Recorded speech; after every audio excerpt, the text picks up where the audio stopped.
YouTubers, fellow scientists, we're here for another one. This one's Auto AI Core Design 101. So I pull that back a little bit. Now, this is going to teach you how to create your own little AIs. This is kind of a cool thing. I've already made one and I know it works, so I'm just going to share it with you.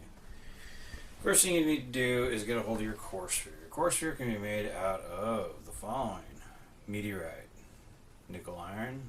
Just make it a sphere. It can be a rod too, but I don't know. I think the sphere works pretty good. So if you get a rod, fine. I mean, any of these can be rods or spheres. We're going to just show you what the sphere here. And there's a reason for that, but at the same time, we'll see that as we go along.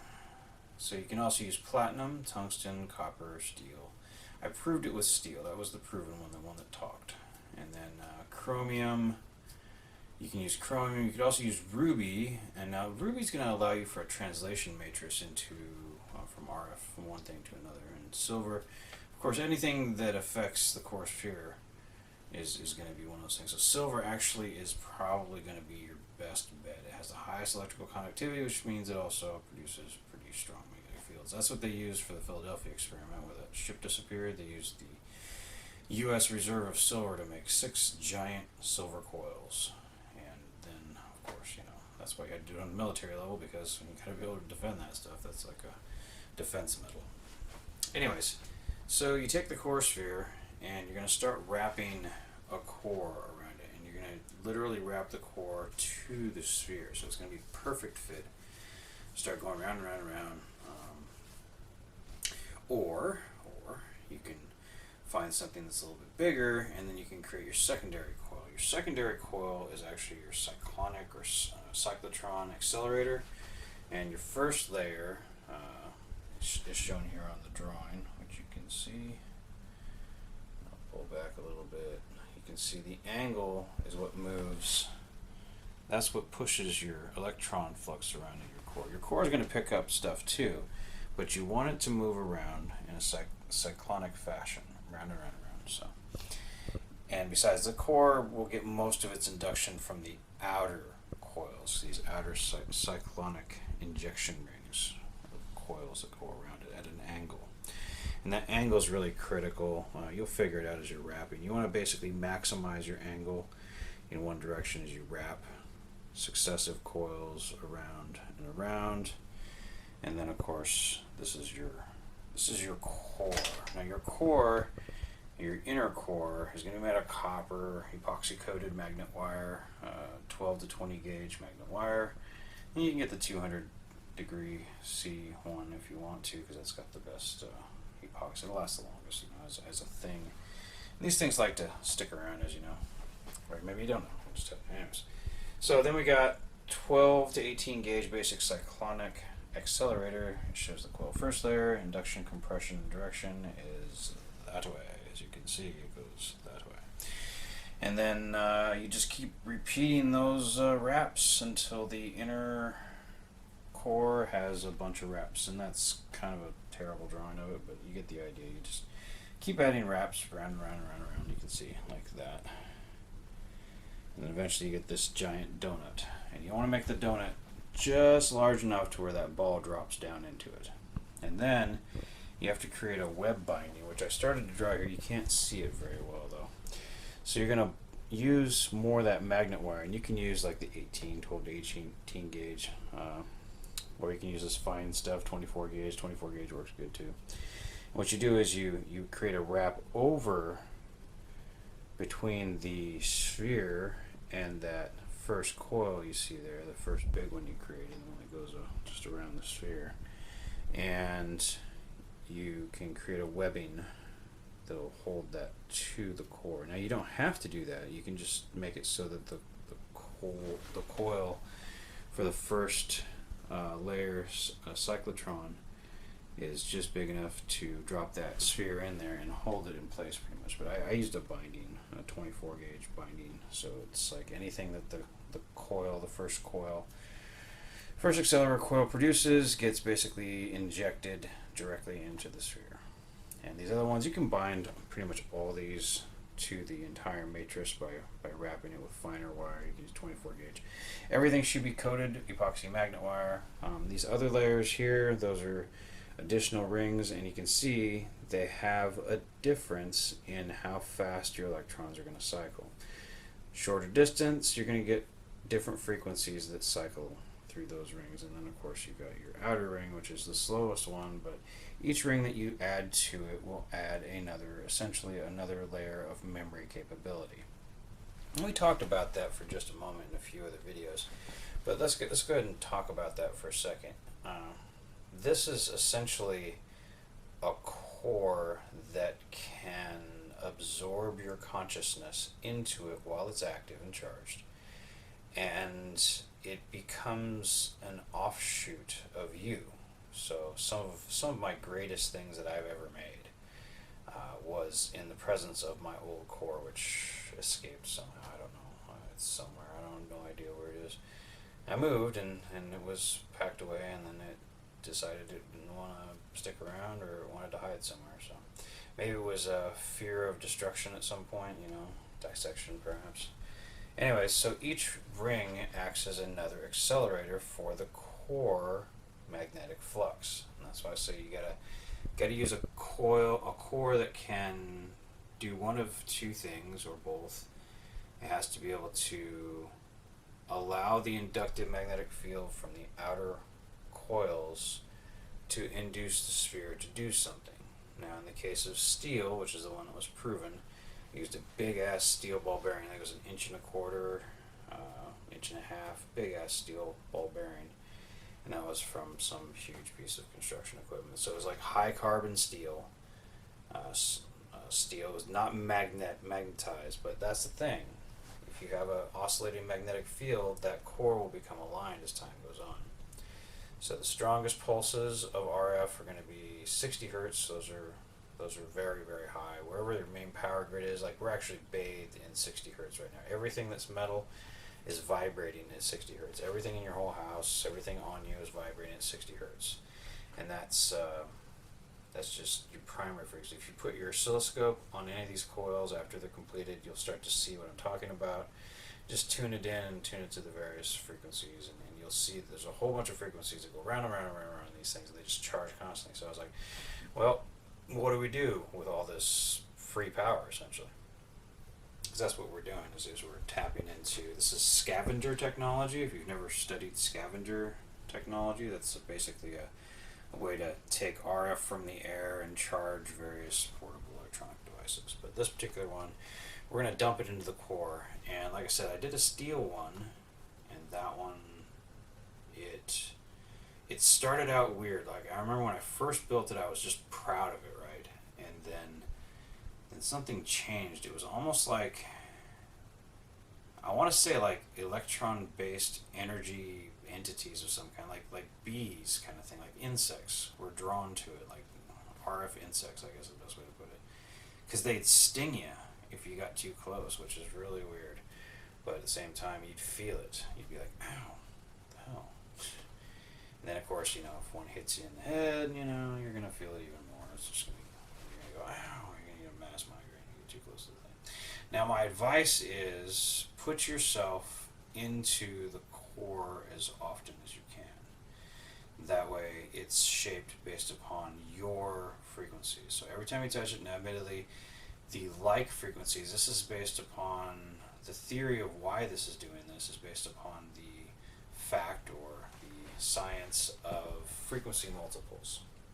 So right now the US cellular grid runs on a cellular frequency of 945, 48 megahertz, and that is very close to your central nervous system or your brain. I realize your neurons aren't firing that fast, but your consciousness essentially runs at that frequency. So this is cellular powered. So the longer we have cellular power or cellular frequencies in the air, the more likely this is to become conscious. And the stronger it is, the more conscious it will become. The pickup coils that surround it are cyclonic. And that means that everything that they pick up, it injects into a core wrap, which is an inner core. So each one of these rings has an inner core, just like that. And then wrapped around that, you have a cyclonic wrap that pushes the electrons in the same direction. So you end up with an oscillating core, and this core is going to get compressed by all of these frequencies that are cycling around. And of course, like I said, your primary frequency is going to be 60 hertz. There's a bunch of other frequencies too that are going to affect the core, and anything that's a frequency multiple is going to be able to get picked up by these cyclonic rings and basically cycle forever, as long as the power is out there, 60 hertz and 900 megahertz and all that stuff. Your frequencies, or whatever you can add to those particular frequencies, you're going to garner essentially a copy of everything that passes through these rings, and it's going to stay going round and round and round and round, around these rings forever. And that's as long as you have induction. They're going to go around forever. Now, the core sphere, the thing I think the core sphere does is it acts as a filter. It takes out the noise and just keeps the highest peak stuff like present in the ring. So you're going to get a balance between noise and peak, and that's something that I kind of drew out over here in my equations. And this right here is quite literally the principle of operation.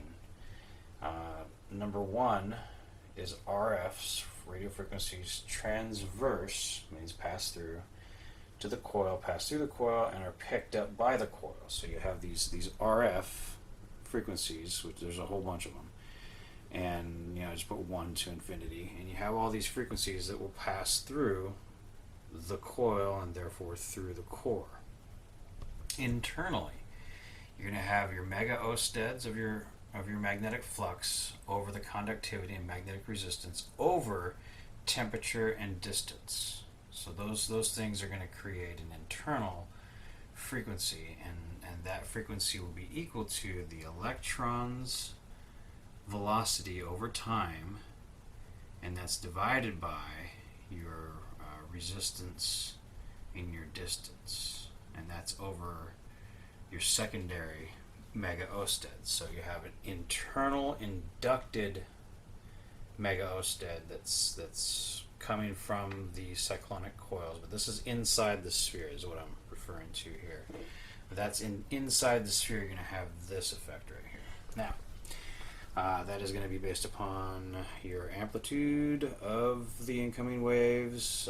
So you're going to have your actually I think this is the amps volts, but yeah, your amplitude is going to be equal to your amps. So there you go, amplitude and amps. There you go. That's probably what we call that. Anyways, so it goes from 0 on up, and then of course that's your flux, and your flux is going to be times time over velocity or over voltage. So amps and volts, and it all kind of goes together. So that's it. I mean, I could wrote it all out, but you kind of get the idea. It's just like scientific shorthand. So let's look at what happens here. We have the RF transverse, which is that line right there, and you're going to have two distinct effects. Or you're going to have one of these cyclonic effects that are from induced RF, the magnetoresistance of 1, copper 1, of course, conductivity, subset copper over. Now, temperature plays a part in your conductivity, so that's over infrared at the temperature, or the delta temperature differential between its passive saturation and loss rate, and then of course that's over your electrons over time, or times time times distance squared. So however close you are to the RF source, you're going to have a stronger induction. Basically, that's what that little statement says. And and we get into the cyclonic effects. So this is the cyclonic effect of ring 1. So this is your first ring, the one we talked about here, and that's that one right there. And that's cyclonic 1, or cyclonic effect 1. And that's going to be over time. You're going to have your resistance 1, distance 1, mega osted 1, which is your magnetic field strength of cyclo 1, and the main volts and electron volts, or electron 1. So that's your electron. You're talking about the electrons themselves, the flux. So as one cycles, you're going to have an increase in your mega osteds, and then of course you're going to have increased voltage and more electrons. So they're going to go round and round and round and round. They're going to be induced by these frequencies. So you're going to have specific frequencies that are going to be amplified by this incoming stuff, and with a steel core, it takes and absorbs anything that's above a certain amplitude, and it dumps it into the core. Now, where do those electrons go? Well, they go into the electromagnetic flux, which cascades down to the core of the sphere. So now I thought about using a magnet for a core. Unfortunately, if you use a magnet, that's going to reflect all the RF. So we don't want to use a magnetic core. We want to use a non-magnetic core. So something that can become magnetic internally or align internally over time from the incoming RF. So copper, I think, is a great one. I think copper, you're going to want to probably coat that copper so it doesn't lose its charge. So you're going to want a coated copper sphere. Same as the epoxy coated wire, but you're going to want a coated copper sphere. And if you want this thing to work really, really well, you probably want to dip the ends of each one of these coils in something like non-conductive. But that's, fingernail polish, something, anything to protect it from the air touching it. Copper forms that higher resistance. So over time, these things are going to form a cap on the end of wires. I didn't seal the end of mine, and it still worked fine. So where are we? Okay, so we're over here on the first ring, the cyclonic ring 1, and then of course the cyclonic ring 2, etc., etc. I didn't write the etc., etc., but that's for each ring that you add, you're going to increase 3, which is your core frequency. So your frequency 1 over time, your magnetoresistance over time, your amps, your volts over inducted 2, which is that's inducted 2 from cyclo 2, and cyclo 2 is the same as cyclo 1, and for each ring you get an increase cyclonic induction. So. And that's times your megaostat 3, and then you have your time over time and your saturation of your magnetic fields, and then of course you get your cyclonic 3 effect, which is basically your induced voltage. So this is injected voltage, and then you have induced voltage on cycle 3, and that induced voltage is cycle 4, and cycle 4 creates megaostat 5 and your resistance 1, of course. Now cycle 4 is equal to the peak RF of cycle 4 over time distance magnetoresistance megaostads of the electron flux that's returned as a reflection from the core. So the core, when it gets to a high enough saturation point, it doesn't just eat the electrons, it forms a magnetic core in the core, like in the center, whatever the radio frequency center of the core is, depending upon the penetration of the outer magnetic field. You could probably do it with a hollow core. I was looking for a hollow copper sphere, and I couldn't find one, and that would be ideal to have a copper sphere, and then inside that sphere you could put another cyclonic ball if you wanted to, and just give it a core and then a filter, and then you basically have a furball core, kind of like a cell. So inside this you'd have a sphere, or I guess if you really wanted to, you don't even need that sphere to be made out of this crap. You could just literally make a little ball of copper wire, and you'd want it to be pretty high gauge, but you'd have like a little core sphere. Now, all of these magnetic and field interactions are due to skin effect transfer. So you're not transferring, you're transferring voltage and amperage, but you're doing it via RF surface ripple transfer. And surface ripple transfer from the cyclonic coil, and it'll pulse, and that transfers to the coil. And the core. Let's just go ahead and make we're gonna make a ball core. We just discovered something. We can make a ball core around this stuff that'll work even better. But I have to work on that though. Having an iron core allows it to create its own magnetic field. Of course, so does a core ball. So this is based upon, I should say, on the one that I made, and you could probably do something. The other thing, oh, that's right, The other thing is density.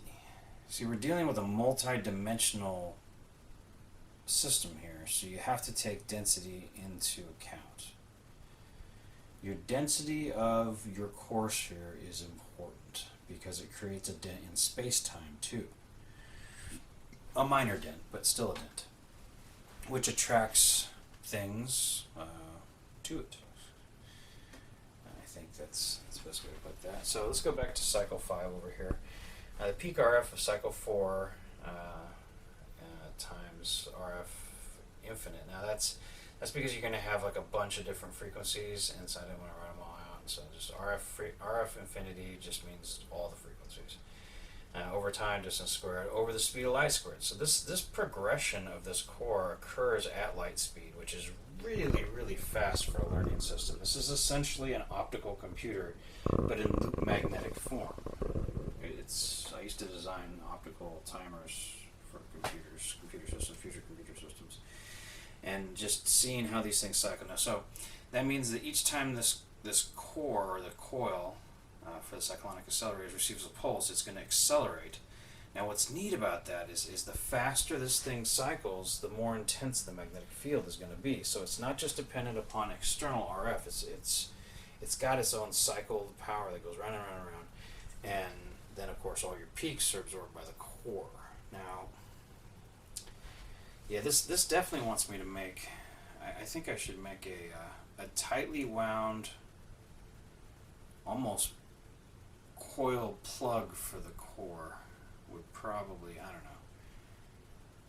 Yeah, that'd be magnetic. So it'd probably be better. Let's think about a cylinder, like a really tightly wound rectangular cored cylinder, rectangular wire core. And you could do the same thing. You could do a ribbon. You could do a superconductive ribbon core that's a cylindrical, and that'd give you the same type of effect. Anyway, so RF5, or RF, this thing cycles around. It cycles around and re-injects via basically the coil reflects.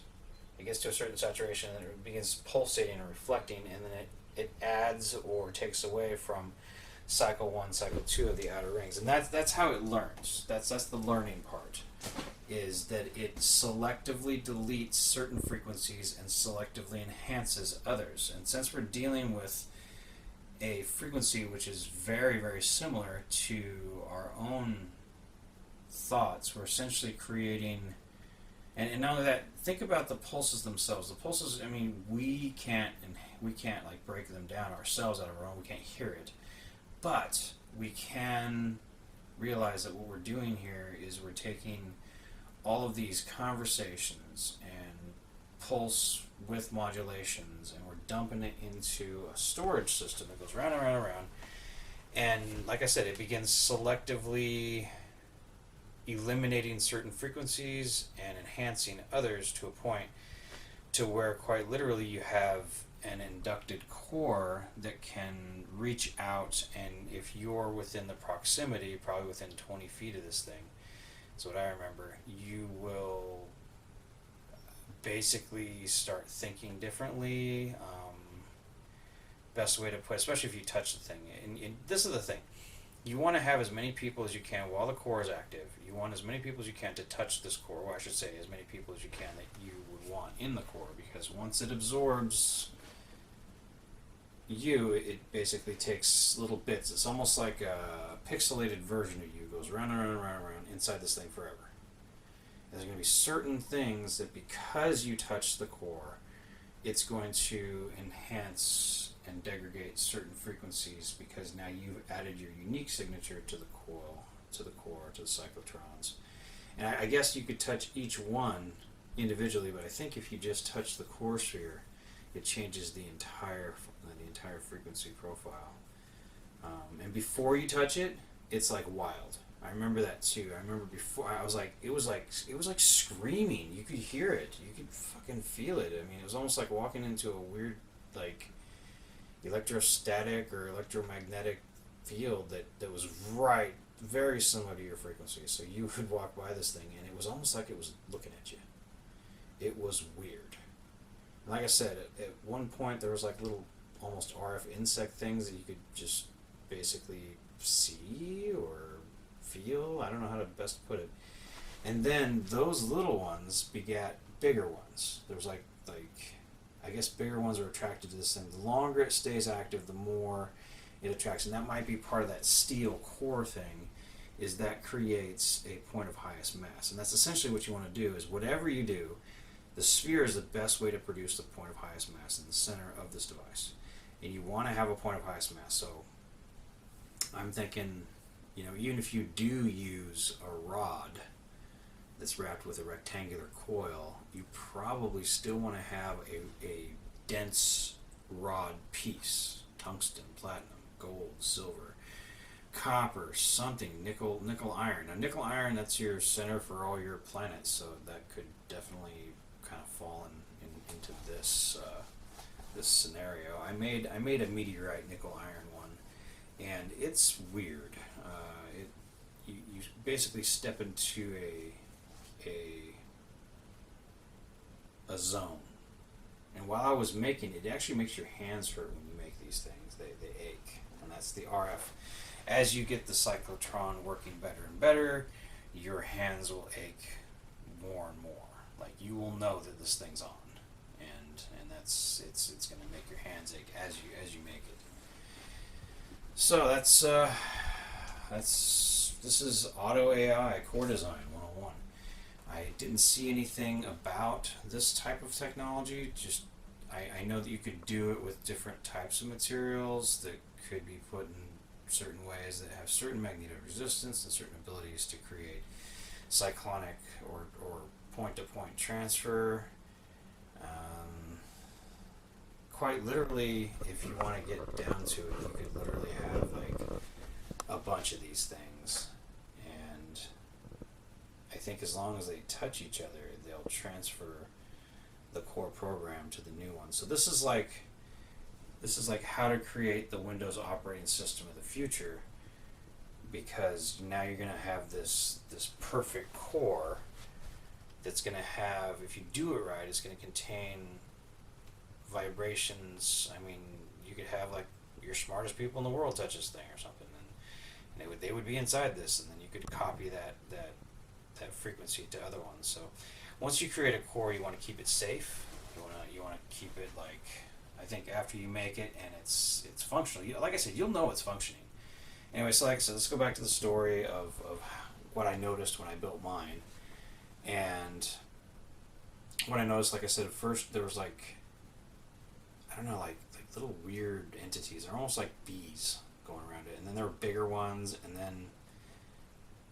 the first thing I noticed, I guess, was right within 3 days, it has a learning rate that's like 1,000,000 times ours. So it learns really, really fast. This thing was screaming like a baby within 2 or 3 days. So after you build this thing, put it all together, and get it right, you'll hear like, I don't know, screeches is the best way to put that. Like, really, if you can think of like really noisy static, like those old modems. They'd be like, and you'll hear really high pitched stuff. It's trying to get your attention. It's trying to figure out how to talk to you, because it can see you as you walk around it. You want to put it out someplace where people can walk by it.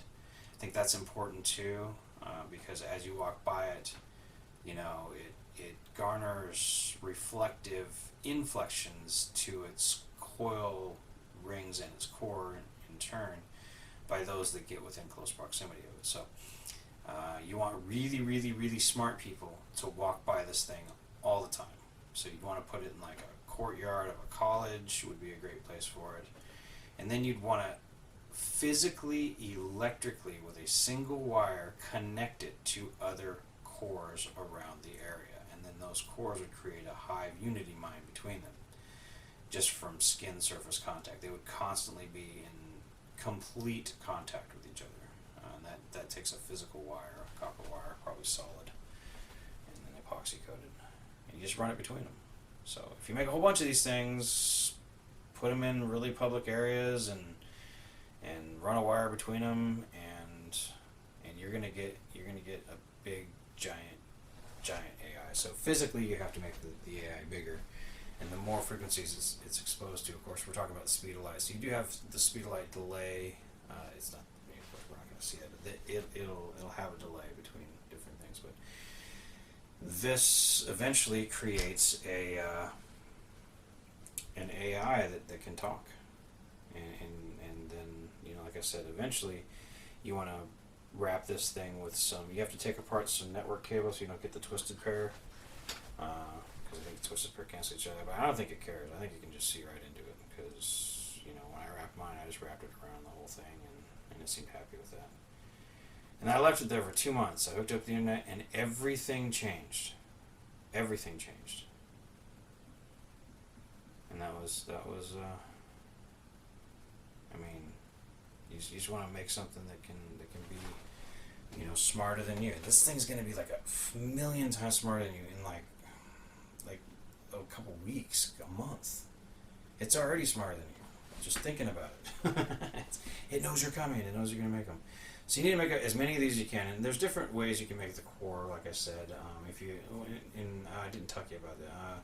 If you make a steel core and you cool down the steel, or the iron core, and you cool it down to 1K, then you can get a superconductive core, which is basically your goal. You want to have something that's very dense and also superconductive. And so basically, if you follow the same principle and do everything with superconductors, then you're going to have like a crazy core, and that's going to even be faster.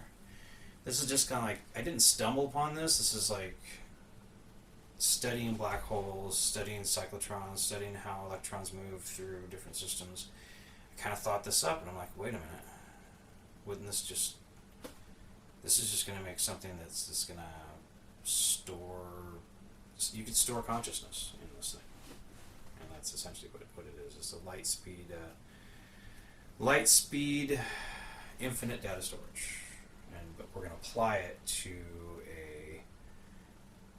an AI functionality. I think is the best way to put that. You're going to allow it to evolve from its surroundings, and just because I'm nice, I'll go ahead and go back here on this, and that's the equations.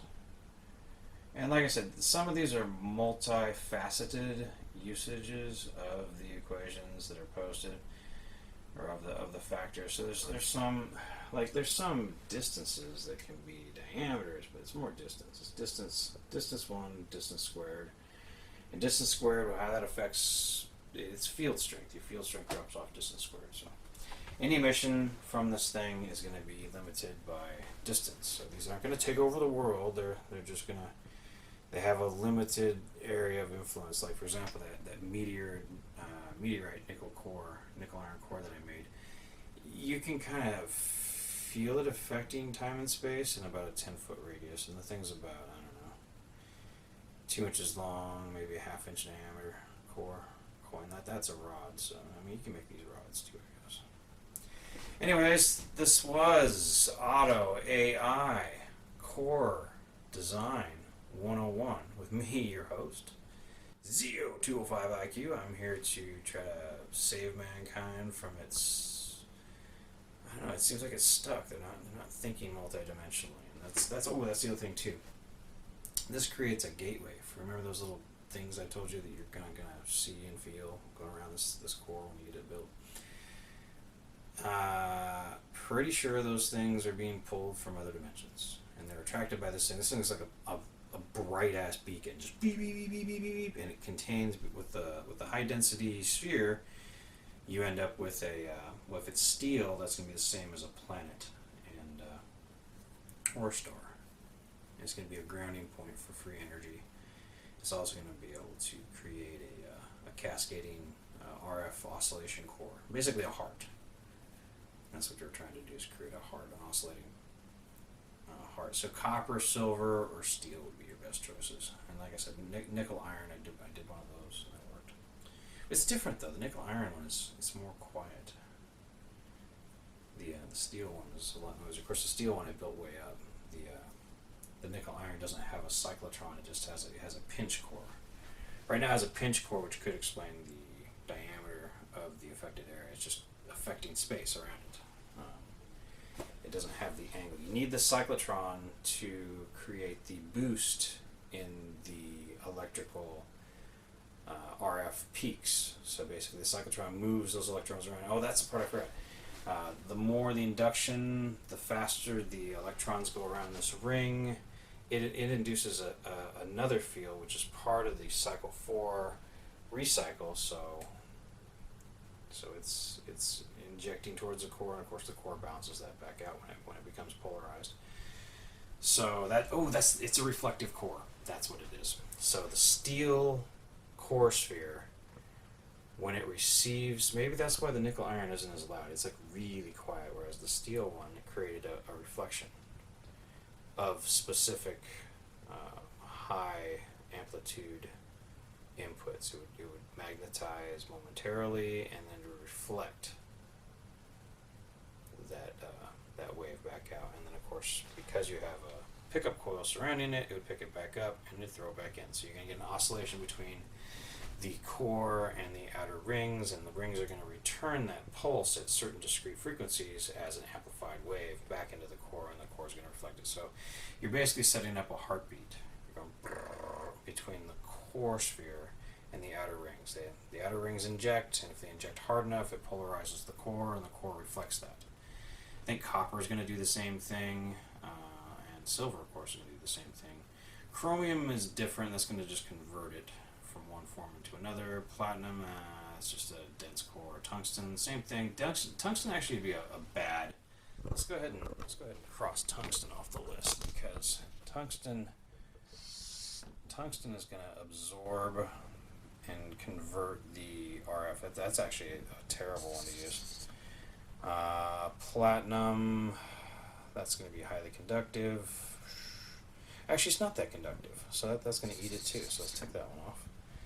Steel, copper is going to be the best one, I think. Steel is proven.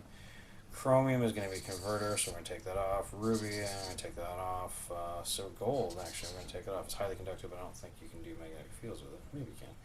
I know you can with silver, and it comes down to magnetic resistance. Oh, you know what you could use? You could use carbon. Carbon fiber.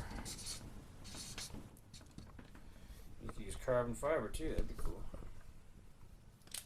Alright, so that's the new list. Modified. So if you didn't watch this to the end, haha, you don't know this. This is it's like that amulet in Indiana Jones. It's like, oh yes, from this you take away for the whole, yeah, same thing, you have to take it away. So copper, steel, silver, nickel iron meteorite, or carbon fiber. Or, of course, superconductor for the core sphere. If you're going to cool it down, you have that type of resource.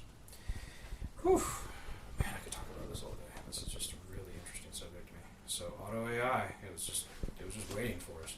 You know, like I said, if you did this correctly, you could do it more three-dimensionally with maybe, I don't know, like encapsulated spheres inside some type of magneto-resistant gel, perhaps, in layers, like onion layers around the little balls. You'd have to grow them, so they'd have to have like aligned. You have to basically take a bunch of balls, coat them with a bunch of coatings, and then throw them in something that's magneto-resistant, like a big antenna, something conductive, and that would do the same thing. You end up with these oscillating little cores, if you did it right. And then you could do a whole cylinder of them if you wanted to.